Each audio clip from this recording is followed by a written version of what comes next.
Is it about more money? Everybody cries for more money. I'm the chairman of our Medical Staff Council, and people shout me down every time I say this. I don't believe it's about more money. I really don't. You see, in Australia, we spend 8.5% of gross domestic product on health. In the US, they spend 19% of gross domestic product on health. No one would argue that the US has twice as good a health system as we do. In the UK, they spend about 5% on health. Nobody would argue that the UK has half the health system that we do. We have some of the best health care in the world, but I'm not sure that we have the best health system. And so it's with that that I explored the whole caboodle. Can we make a difference? I think it's about men and women of Australia standing up and saying to our politicians, we don't want healthcare to be used as a political football. We are sick and tired of politicians dictating to us what is going to happen at the end of our life.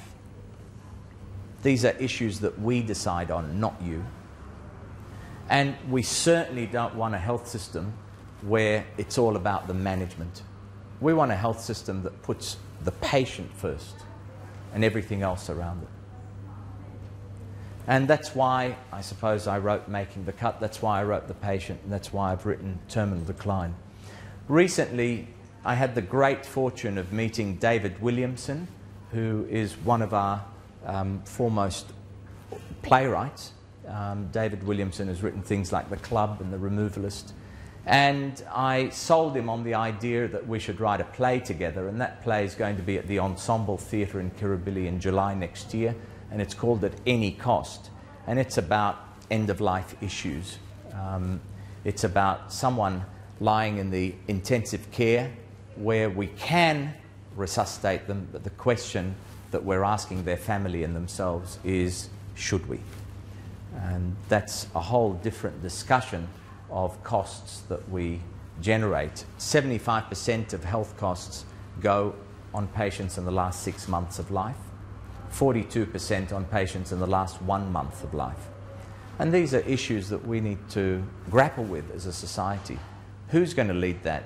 The bureaucrats?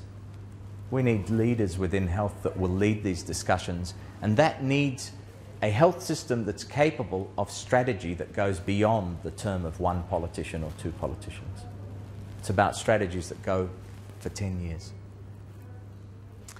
I want to thank you so much for coming. I'm really happy to answer questions.